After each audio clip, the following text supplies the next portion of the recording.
They were already hurting, but today the Bulldogs suffered a fresh kick in the guts. Viliame Kikau tearing his pec muscle at training and likely to miss 3 months of football, joining Josh Addo-Carr in the club's long-term injury ward.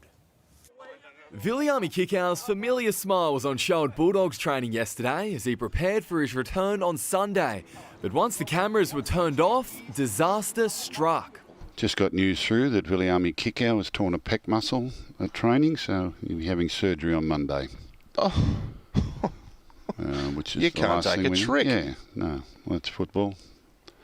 Thunderbolts happen. Pec injuries can be season-ending, but the Bulldogs are hoping to avoid the worst-case recovery time. Is that a season or is it not that bad? At the moment, they're hopeful of 8 to 10 weeks, I suppose. Still a chunk out of your year. The Bulldogs' blow was felt across town at Parramatta ahead of their showdown on Sunday. Oh, massive. He's one massive human to you. On an edge, very dangerous with the ball, skillful for a big boy, very fast and obviously powerful as well. So I don't have to go out there and tackle him, which is probably a positive. But yeah, like I said, you obviously don't want to see injuries like that. With Junior Paulo back from suspension, the Eels' forward pack is finally at full strength, now desperate to kick-start their NRL season. I've always been a believer, forwards win games and backs decide by how much. Sam Jordan, 9 News. Dragons players aren't happy the board is meeting to talk about possible soon-to-be replacements for Anthony Griffin. Adamant the club is going in the right direction. That list starts at the top with captain Ben Hunt, who revealed he'd find it difficult to play under a new coach. On the hunt for a new coach, but Ben isn't so eager. Not really keen on starting fresh. The Dragons board will meet early next week to discuss a replacement for Anthony Griffin. If the coach is let go, Hunt would be forced to consider his own position. You take away your coach, you bring a new coach in, then it's just going to start that whole cycle again. And to be honest, I probably don't have the time to start it all again. On the shortlist, diehard Dragons, Jason Riles, Ben Hornby and Dean Young. Premiership coaches Shane Flanagan and Des Hasler have also been linked to the Red V. Whatever they decide will be hopefully the right decision.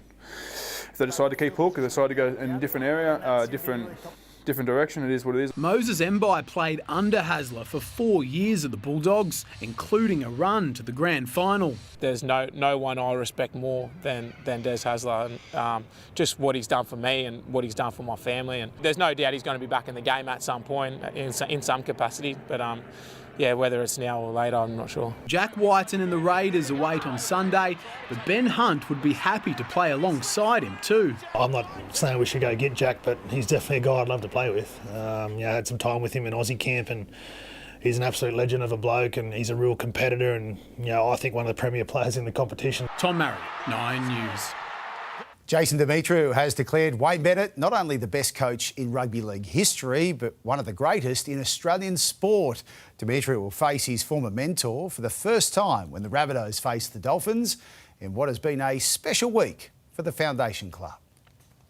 After 70 years, South Sydney has bid an emotional farewell to Redfern Oval. Club legends George Piggins and Mario Fennick were on hand as the club held their last official training session before moving to their new Centre of Excellence in Maroubra. There'll still be a re-on, but moving over to the new stadium, we want to take the soul of Redfern and all these people with us. It's a big week for Jason Demetriou. After 5 years as an assistant to Wayne Bennett, they'll go head-to-head for the first time. Do you consider Wayne the greatest coach of all time? Oh, easy, yeah.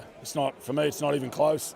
I know Craig's done an amazing job as well, and he's not far off, but when you talk about longevity, to be able to do it across 4 generations, it's unheard of in world sport, then especially in Australia, and he's an icon of Australian coaches. As for what he learnt from the Supercoach, talking to you guys is one of them, and how to handle that was a good learning curve, even just sitting back and watching how he does it.